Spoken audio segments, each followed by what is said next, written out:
பீகாரில் பல தில்லுமுல்லுகளை செய்து பாஜக கூட்டணி வெற்றி பெற்றுள்ளது என்றும், மேகதாது விவகாரத்தில் உச்சநீதிமன்ற தீர்ப்பை எதிர்த்து தமிழக அரசை மேல்முறை செய்ய வேண்டும் என்றும் மார்க்சிஸ்ட் கம்யூனிஸ்ட் கட்சியின் முன்னாள் மாநில செயலாளர் பாலகிருஷ்ணன் தெரிவித்துள்ளார்.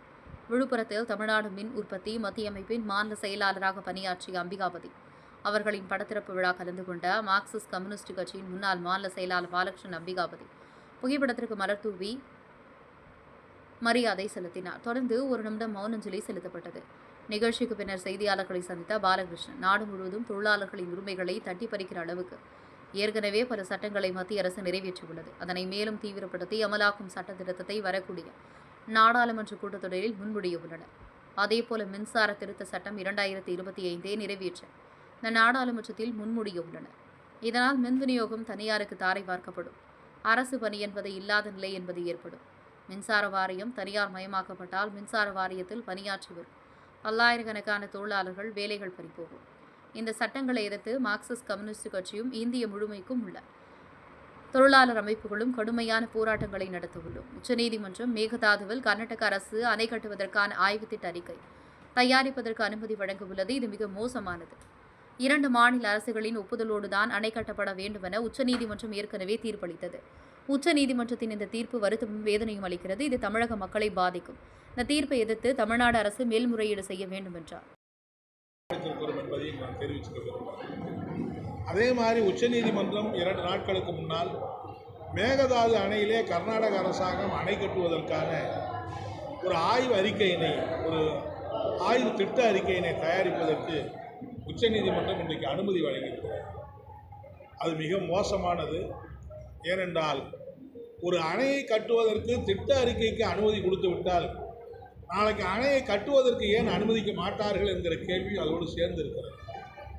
ஏற்கனவே காவிரி நதிநீர் ஆணையம், நதிநீர் பிரச்சனை சம்பந்தமாக 9 நீதிபதிகள் கொண்ட உச்சநீதிமன்ற குழு விசாரித்து ஒரு தெளிவான தீர்ப்பினை வழங்கியிருக்கிறார்.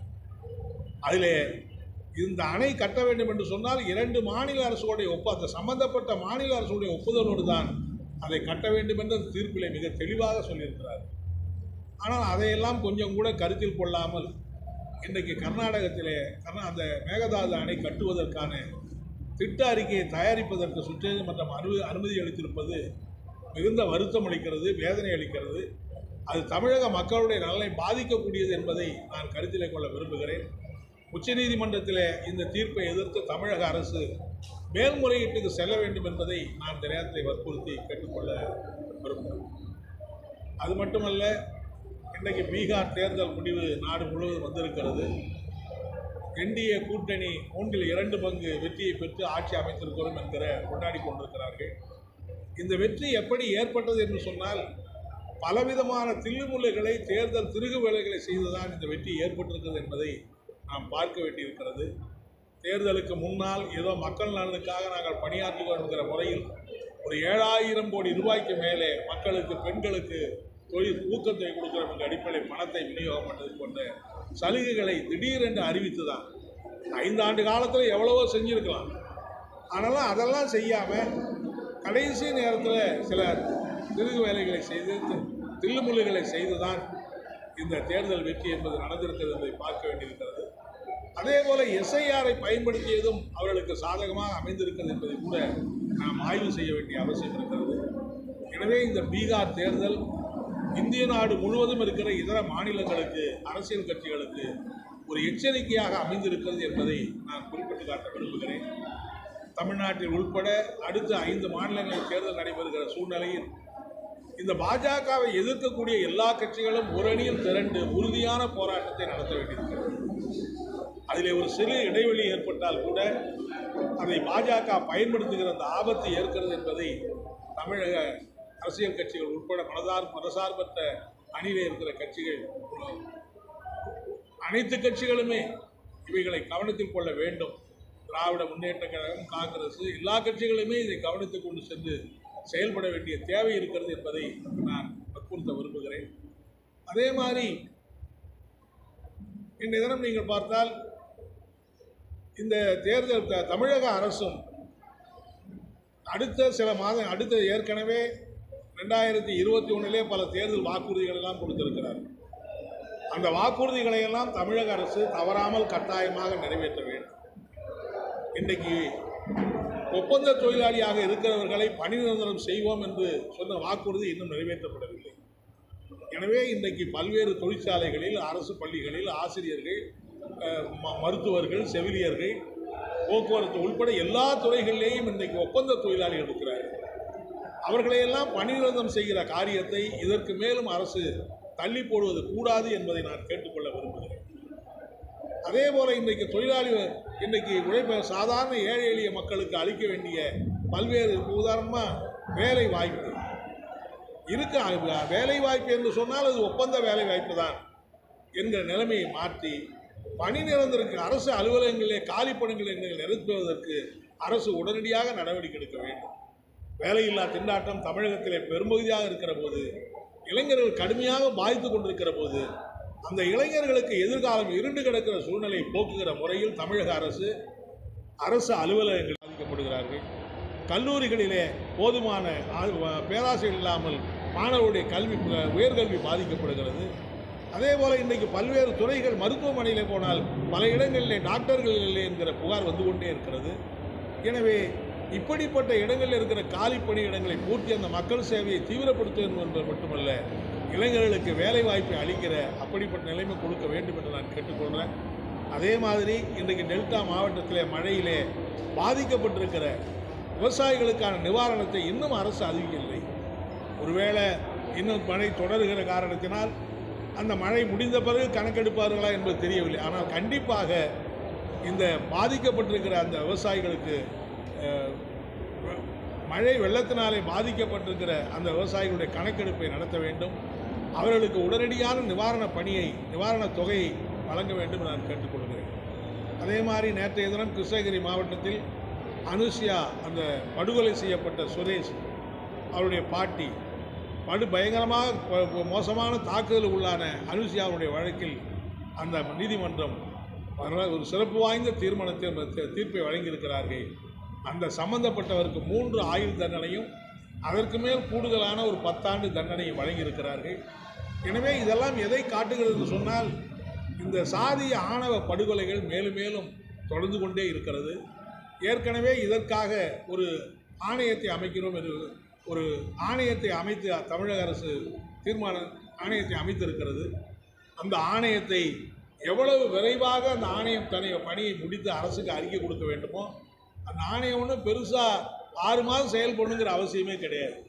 1 மாதத்திலே அறிக்கை கொடுத்தால் அந்த அறிக்கையின் மீது உடனடியாக தமிழக அரசு அதற்கான ஆணவ படுகொலை தடுக்கிற அந்த சட்டத்தை நிறைவேற்ற வேண்டும் என்று இந்த நேரத்திலே நான் கேட்டுக்கொள்கிறேன். எல்லாத்தை விட அந்த பாதிக்கப்பட்ட அனுஷியா, அவர் மருத்துவமனையில் இருக்கிற போது நான் சென்று சேலத்திலே பார்த்தேன். அப்போதெல்லாம் எங்களுக்கு ஏற்பட்ட உணர்வு, அவர் உயிர் பிழைப்பாரா என்றுதான் நாங்கள்லாம் கருதினோம். உடம்பு முழுவதும் அவருடைய வெட்டுகள், அப்படியே உயிர் பிழைத்தாலும் கூட அவருடைய கையிலே இருக்கிற விரல்கள்லாம் செயல்படுமா என்பது சந்தேகமாக இருக்கிறது. எல்லா நரம்புகளும் துண்டிக்கப்பட்டிருக்கின்ற மருத்துவர்கள் மிகுந்த கவலை அறிக்கை அந்த செய்தியை சொன்னார்கள். ஆனால் நேற்றைய தினம் அந்த வழக்கிலே வெற்றி பெற்று அவர் எங்கள் அலுவலகத்துக்கு வந்தபோது அவர் சந்திக்கிற போது எனக்கு மிகப்பெரிய மகிழ்ச்சி, ஒரு அதிர்ச்சியாகவே இருந்தது. அன்றைக்கு பார்த்த அனுஷியாவா இன்றைக்கு அப்படி ஒரு துள்ளி குதித்து வருகிறார் என்கிற அளவுக்கு நான் அதை பார்க்க முடிந்தது. உண்மையிலே எங்களுக்கெல்லாம் அது மகிழ்ச்சி. அந்த அளவுக்கு உறுதியாக கடைசி வரையிலே போராடி தான் அந்த வழக்கிலே அவர் வெற்றி பெற்றிருக்கிறார். அவரை பாராட்டுகிற முறையில் அரசு அவருக்கு ஒரு பாராட்டு சிறப்பு விருதெல்லாம் வழங்குகிறார். அப்படிப்பட்ட விருதையும் வழங்க வேண்டும். அதே போல அவருக்கு அரசு வேலையும் வழங்க வேண்டும் என்று இந்த நேரத்திலே நான் கேட்டுக்கொள்ள விரும்புகிறேன்.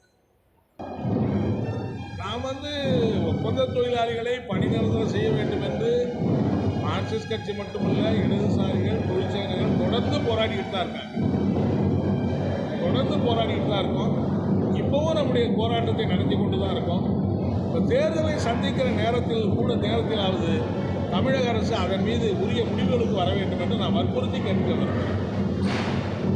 நாங்கள் எங்களுடைய கட்சி ஊழியர்கள், திராவிட முன்னேற்ற கழக மதசார்பற்ற கட்சியுடைய ஊழியர்கள் ஒவ்வொரு வாக்குச்சாவடியிலும் ஒரு வாக்குகளை கூட விடாமல் பதிவு செய்வதற்கான நடவடிக்கை எடுக்க வேணும் அப்படின்னு நம்ம கேட்டிருக்கிறோம்.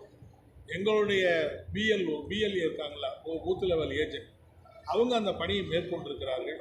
இப்போ 2 நாட்களுக்கு முன்னாடி கூட எங்களுடைய செயலாளர் சண்முகம் தேர்தல் ஆணையரை சந்தித்து இந்த எஸ்ஐஆரை நடைமுறைப்படுத்துவதில் என்னென்ன பிரச்சனைகள் இருக்கிறது, சில பேர் வீடு முகவரி மாறி போயிருக்கிறாங்க, அந்த 2002 வாக்குகள் மாறி போயிருக்கிறாங்க, சில பேர் சில தொகுதிகளே பிரிக்கப்பட்டிருக்கு, அந்த தொகுதி வாக்காளர் பட்டியல் இந்த தொகுதியில் வரல, இப்படி பலவிதமான முரண்பாடுகள் இருக்குது.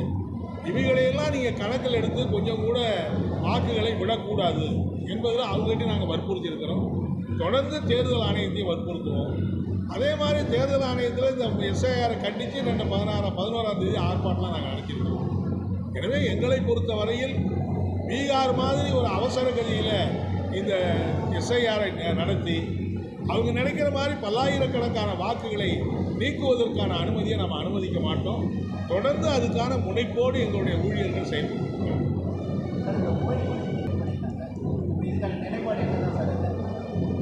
ஓய்வூதிய அந்த பழைய ஓய்வூதிய திட்டத்தை செயல்படுத்த வேண்டும் என்பதுதான் அரசு ஊழியர்கள், ஆசிரியர்கள் எங்களுடைய கோரிக்கை உட்பட. அது தொடர்பாக தேர்தல் அறிக்கையில் திமுக அறிவித்திருக்கிறாங்க. இப்போ அது சம்பந்தமான ஒரு திட்டத்தை செயல்படுத்துவதற்கான ஒரு திட்ட நகலை தயாரிப்பதற்கு ஒரு பகத்சிங் பேடி அவருடைய ஒட்டுமொத்த கடலூர் மாவட்ட கலெக்டர் ஜெகத்சிங் பேடி அவருடைய தலைமையில் ஒரு குழு அமைக்கப்பட்டிருக்கு. ஒரு இடைக்கால அறிக்கை தயாரிச்சிருக்காங்க. விரைவில் அந்த அறிக்கையை வாங்கி அந்த திட்டத்தை நிறைவேற்ற வேண்டும் என்று நாங்கள் வற்புறுத்துவோம்.